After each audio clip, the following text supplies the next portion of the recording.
بسم اللہ الرحمن الرحیم۔ اللہ تعالیٰ نے انسان کو روح اور جسم کے مرکب سے بنایا ہے۔ جسم زمین پر مختلف مراحل سے گزرتا ہوا بنتا ہے اور روح آسمان سے اترتی ہے۔ روح اللہ تعالیٰ کا عمل ہے اور اللہ تعالیٰ فرماتے ہیں روح کے متعلق انسان کو کوئی علم نہیں ہے اور وہ نہ ہی اس کی تفصیل کو سمجھ سکتا ہے۔ پھر جب اللہ تعالیٰ روح اور جسم کو ملا دیتے ہیں تو انسان کا وجود بن جاتا ہے۔ پھر جب اللہ تعالیٰ انسان میں سے روح کو نکالتا ہے تو اس کی دو کیفیت ہوتی ہیں۔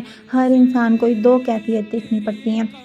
ایک نیک انسان کی جب روح نکلتی ہے تو وہ اور طریقے سے نکلتی ہے، اور جب ایک گناہ گار انسان کی روح نکلتی ہے تو وہ اور طریقے سے نکلتی ہے۔ دوستو، جب ایک گناہ گار انسان کی روح نکلتی ہے تو وہ اتنی اذیت ناک ہوتی ہے کہ اس کا کوئی امیجن ہی نہیں کر سکتا۔ جو فرشتے آسمان سے آتے ہیں، 4 فرشتے مالک الموت کے ساتھ ہوتے ہیں، وہ اس انسان کو ان کے چہرے پر مارتے ہیں، اس کی پیٹھ پر مارتے ہیں اور وہ اس سے کہتے ہیں کہ اے بدبخت روح، بدبخت جسم سے باہر نکل۔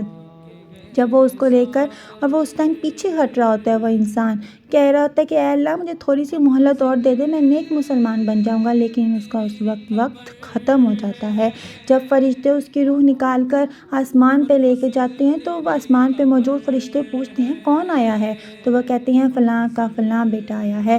تو وہ کہتے ہیں یہ تو بدبخت روح بدبخت جسم سے نکل کے آئی ہے، اس کے لیے آسمان اور جنت کے دروازے نہیں کھل سکتے۔ پھر اس کو اللہ کے قید خانے میں پھینک دیا جاتا ہے، جہاں پر وہ قیامت تک وہیں رہے گا۔ اور جب ایک نیک انسان کی روح نکلتی ہے تو مالک الموت کے ساتھ 4 فرشتے آتے ہیں، وہ اس انسان کو دباتے ہیں، سہلاتے ہیں کہ اس کو تکلیف نہ ہو، اور وہ اس کو بشارت دیتے ہیں کہ اللہ تم سے راضی ہے، اللہ نے تمہارے لیے جنت تیار کر دی ہے، وہاں پہ تمہارے لیے تمام آسائشیں، تمام نعمتیں رکھ دی گئی ہیں۔ اور وہ اس کی روح نکال کر جب آسمان پہ لے کے جاتے ہیں تو آسمان پہ موجود فرشتے پھر پوچھتے ہیں کون آیا ہے، تو وہ کہتے ہیں فلاں شخص کا بیٹا یا فلاں آیا ہے۔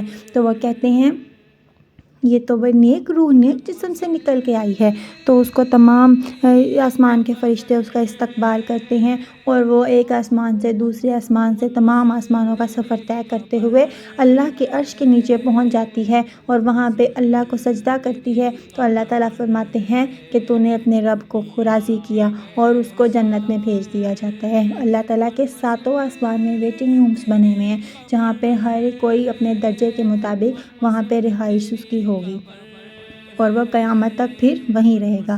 جب ایک نافرمان کی انسان کی روح نکلتی ہے تو اس کو بہت اذیت ہوتی ہے، اس کی روح جسم سے اٹک اٹک کے نکل رہی ہوتی ہے، لیکن جب ایک نیک انسان کی روح نکلتی ہے تو اس کو تو فرشتے دبانے سہلانے کے لیے آتے ہیں کہ اس کو درد نہ ہو۔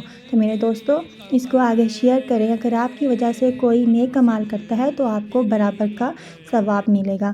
ثواب کی نیت سے اس کو آگے شیئر کریں، اور اگر میری ویڈیو اچھی لگی ہو، روز اس طرح کی ویڈیو کو سننے کے لیے میرے چینل کو سبسکرائب کریں اور بیل آئیکن بھی کلک ضرور کیجیے گا۔ اللہ حافظ۔